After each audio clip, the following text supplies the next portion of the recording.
আমি চালালাম, তোমার চালাতে বললে জল ছিল না। বন্ধ করে দাও, 5 মিনিট হয়ে গেছে। 5-10 মিনিট হয়ে গেল, বন্ধ করে দাও না।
হয়ে গেছে, একদিক করলে আরেকদিক করলে না, হয়ে গেছে।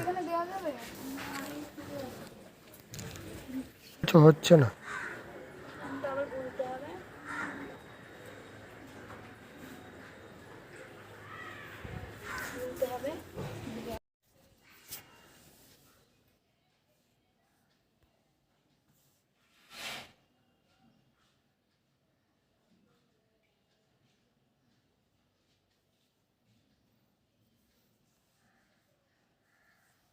यहाँ पर कहीं वॉशरूम है क्या? बूढ़ा अपना सिर खुजाते हुए कहता है। वॉशरूम मतलब बिटवा? मतलब टॉयलेट, पेशाब घर बाबा। अच्छा, ये बोलो ना तुम्हें टंकी खाली करनी है। युग चिढ़ते हुए कहता है। हाँ वही। वो तो नहीं है स्टेशन पर। पूरे देश की तरक्की हो गई, पर मेहंदी पठार आज भी वैसा ही है जैसा पहले था। तो फिर मैं वॉशरूम मतलब टंकी खाली कहाँ पर करूँ? अरे इतनी सारी जगह है, कहीं भी कर दो। वैसे भी अंधेरा है, कोई नहीं देखने वाला। युग थोड़ा आगे ट्रेन की पटरी के पास चला जाता है और टॉयलेट करने लगता है। युग टॉयलेट करते हुए कहता है। वैसे बाबा, आपको यहाँ से कहाँ जाना है? रोगंगा मुचा। मतलब आपको वो इश्नोई नदी पार करके जाना पड़ेगा। हाँ। आपको डर नहीं लगता यदि उस यक्षिणी ने आपको पकड़ लिया तो? अरे, मैंने कहा ना बिटवा, उसकी वासना खत्म हो चुकी है। वो अब शिकार नहीं करती। और वैसे भी आज पूर्णिमा या अमावस्या थोड़ी है जो मुझे अपना शिकार बनाए। वैसे आप रोगंगा मुचा में कहाँ रहते हो? रोगंगा मुचा में किश्नोई नदी का जो घाट है ना, वहीं पर रहता हूँ। युग कुछ सोचते हुए कहता है। ये तो वही घाट है ना जहाँ पर वो यक्षिणी भटका करती थी। पापा कहते थे कि अक्सर यक्षिणी किश्नोई नदी के दोनों घाट के पास ही भटका करती थी। कोई जवाब नहीं आता है। युग फिर पूछता है। बताइए ना बाबा, आप चुप क्यों हो गए? बूढ़े का कुछ जवाब नहीं आ रहा था। युग सोचने लग जाता है कि बाबा कोई जवाब क्यों नहीं दे रहे। युग अपने पैंट की चेन बंद करता है और पीछे मुड़ने लग जाता है। जब वो पीछे मुड़ता है तो उसके रोंगटे खड़े हो जाते हैं। वो बूढ़ा अचानक से गायब हो गया था। युग की समझ में नहीं आ रहा था कि वो बूढ़ा इतनी जल्दी कहाँ जा सकता था। युग अपना बैग उठाकर स्टेशन पर उस बूढ़े को ढूंढने लग जाता है और वो बूढ़ा उसे कहीं पर भी नहीं मिलता है। युग हैरान था ये सोचकर कि वो बूढ़ा एकदम से कहाँ गायब हो। पर थोड़ी ही देर बाद वो ये सोचकर संतुष्ट हो जाता है कि शायद वो बूढ़ा अकेले ही चला गया होगा। और अच्छा ही हुआ चला गया, वरना यक्षिणी के बारे में बातें करते वो खुद तो डरता, साथ में उसे भी डराता। युग स्टेशन से बाहर निकलता है तो देखता है कि स्टेशन के बाहर एक भी ऑटो रिक्शा वाला नहीं था। ये गांव में ना यही प्रॉब्लम होती है, टैक्सी नहीं मिलती। शहरों का विकास तो हो रहा है पर गांव आज भी गांव ही है। जरा सी तरक्की नहीं हुई यहाँ की, आज भी वैसे का वैसा है जैसा पहले था। इतना कहकर युग पैदल पैदल ही बंगला मुडा गांव जाने के लिए निकल जाता है। आधे एक घंटे में वो बंगला मुडा गांव पहुंच जाता है। बंगला मुडा गांव पार कर लेता। इतना कहकर युग पैदल पैदल ही बंगला मुडा गांव जाने के लिए निकल जाता है। आधे एक घंटे में वो बंगला मुडा गांव पहुंच जाता है। बंगला मुडा गांव पार करने के बाद काला झाड़ी जंगल पड़ता है, जिसको पार करने के बाद ही किश्नोई नदी आती है। और वहीं से थोड़ी दूर पर युग की ग्रेवयार्ड कोठी थी, जहां पर युग को जाना था। युग ने बंगला मुडा गांव तो पार कर लिया था, पर काला झाड़ी जंगल के अंदर वो फंस गया था। किश्नोई नदी जाने का रास्ता वो भूल चुका था। काला झाड़ी जंगल में अंधेरा इतना ज्यादा था कि उसकी समझ ही नहीं आ रहा था कि कौन सा रास्ता कहाँ पर जाता है। युग जंगल के अंदर लगे बांस के पेड़ों को देखते हुए कहता है। अब क्या करूं? आगे का रास्ता तो भूल गया मैं। 2-3 राउंड मार लिए पर बार बार घूम फिर कर यहीं पर आकर रुक जाता हूँ। ये काली झाड़ी का जंगल तो पहेली बन गया है मेरे लिए। कुछ समझ नहीं आ रहा क्या करूं। युग अपना मोबाइल निकालते हुए कहता है। यहाँ पर तो नेटवर्क भी नहीं आ रहा कि किसी को फोन करके बुला लूं। युग के आसपास साल और बांस के पेड़ लगे हुए थे। हवा के झोंके जब भी इन बांस के पेड़ों के बीच में से निकलते थे तो ऐसा लगता था जैसे आपस में कोई फुसफुसा रहा हो। मोबाइल के टॉर्च की रोशनी में युग को ज्यादा कुछ दिखाई नहीं दे रहा था।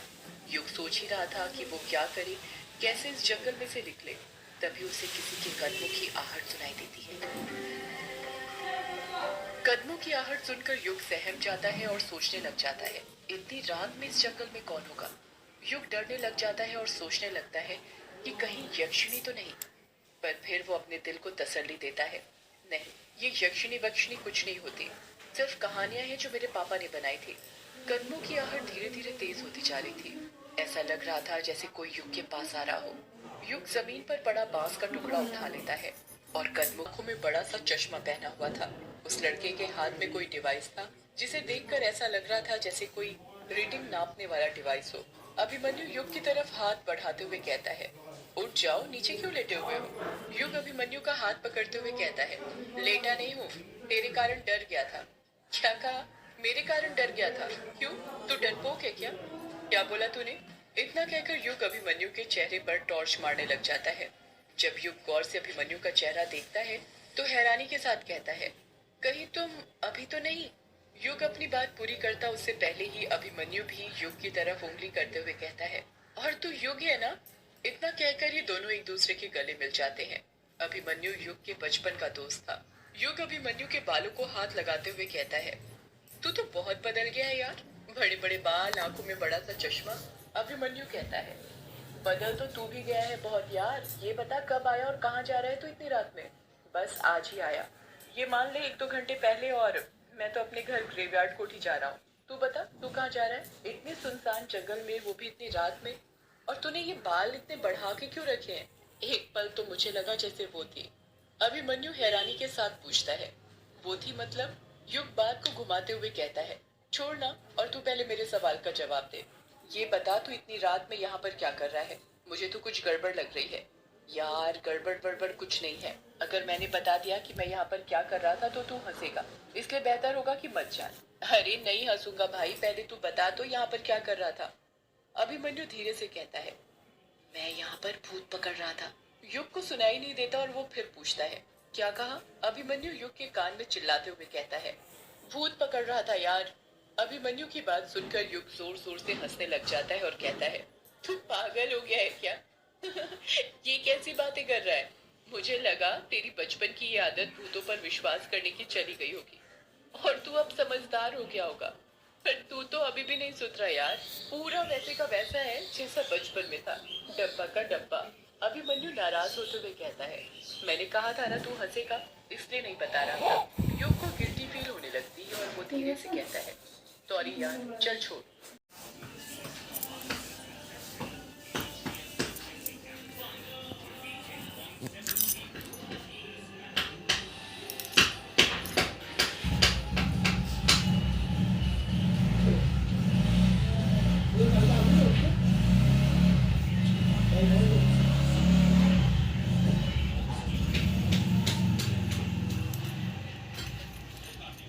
স্কুল খুলে খুলে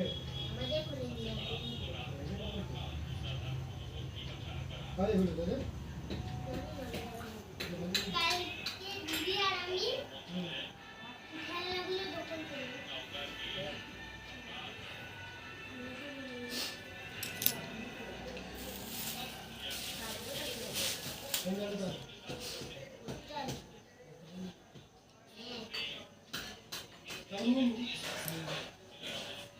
কালকে সকালে সবাই বাচ্চা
হ্যাঁ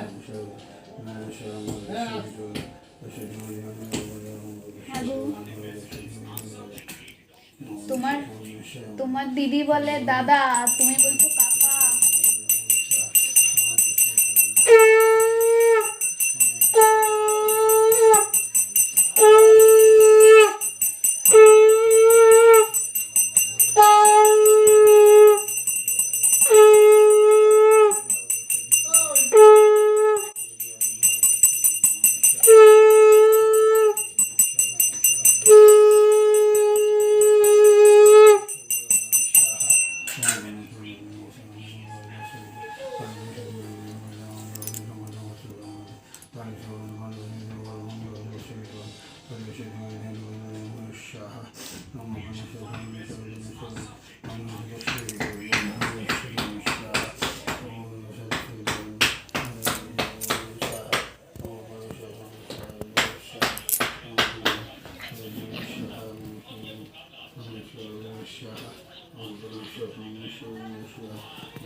এই, কে উলু দিতে পারিস দুজনের মধ্যে?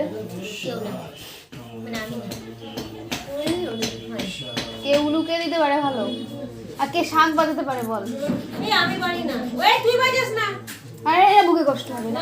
না হয় না আমার তাহলে তাহলে উলু দে, উলু করে এরকম। আরে মুখের মধ্যে দে একটু বাজা। বাজাতে পারবে। কিন্তু এগুলো ব্যাখ্যা হবে। দেখো আমি আছি, আমি উলু দিচ্ছি। ব্যাখ্যা হয় এই যে ওটা এই হাই না ওকে তো বললো। এখানটা আছে। আচ্ছা এই দৃষ্টান্ত প্রদীপ ধূপটা হ্যাঁ হ্যাঁ, আমি তো দেশলাই নিয়ে আসতো কেউ দিদার মুখ থেকে, দেখলাই গো লাইটা।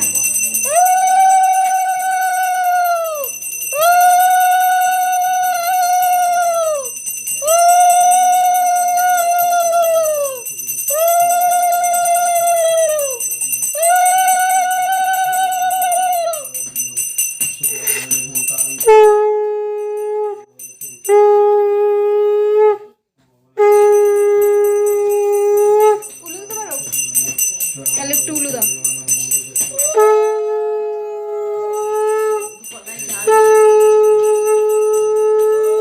জ্বালাই জ্বালাই ওটা ওখানে ঠাকুর মশাই খেতে না, ঠাকুর মশাই জ্বালাবে, দিয়ে দে, জ্বালাতে হবে না। হ্যাঁ জ্বালিয়ে দিতে পারি, জ্বালিয়ে দিতে। আচ্ছা প্রদীপ, প্রদীপ প্রদীপটা জ্বালিয়ে এই ধন্যবাদ যে পাওয়া লাগে না না।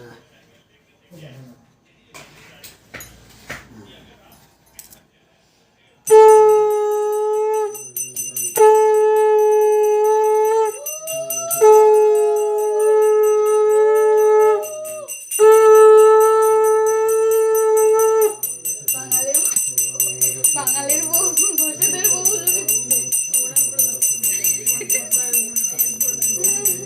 ঘোষেদের বউ উলু দিচ্ছে।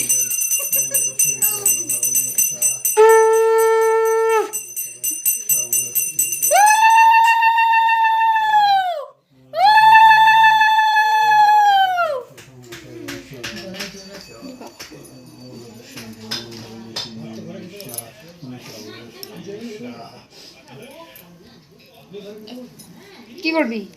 মা বারণ করলে না, আবার বুকে ব্যথা করবে, রাত্রিবেলা দৌড়া দৌড়ি। কাটি ওই যে ঠাকুর মশাই ধরিয়ে দিচ্ছে প্রদীপ দিয়ে।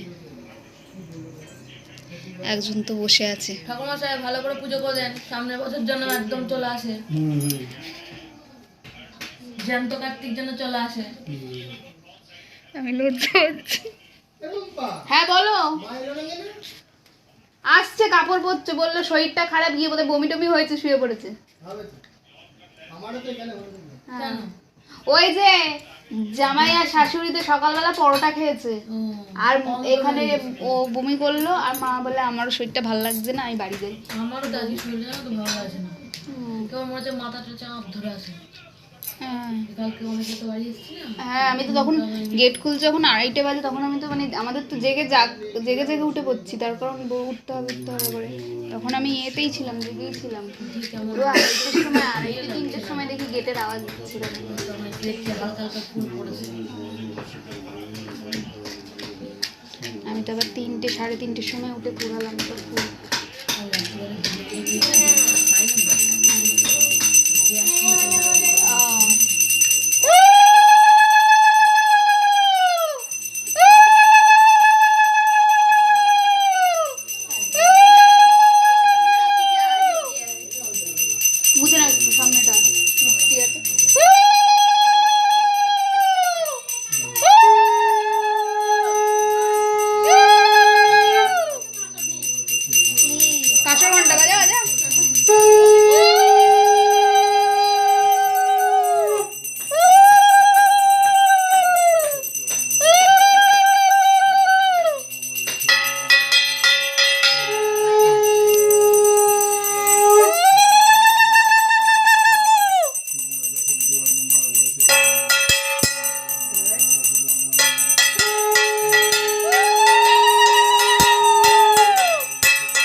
শুনো এখন ও ঠাকুরমশাই যখন দেবে তখন দেবে।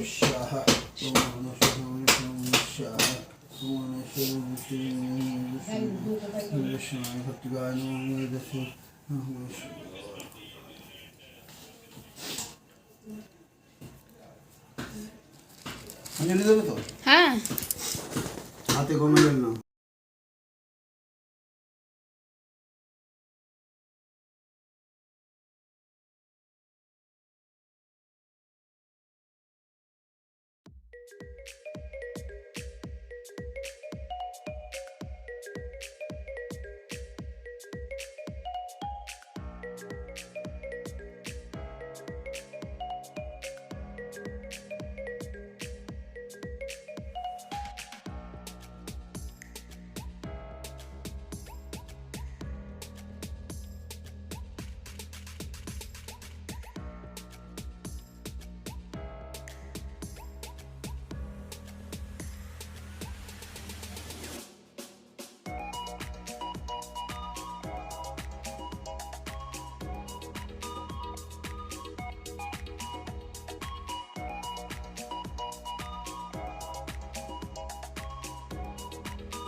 प्लीज़ चैनल को सब्सक्राइब कीजिएगा, लाइक कीजिएगा, कमेंट कीजिएगा, शेयर कीजिएगा और बेल आइकन को क्लिक कीजिएगा ताकि नोटिफिकेशन आपको जल्दी से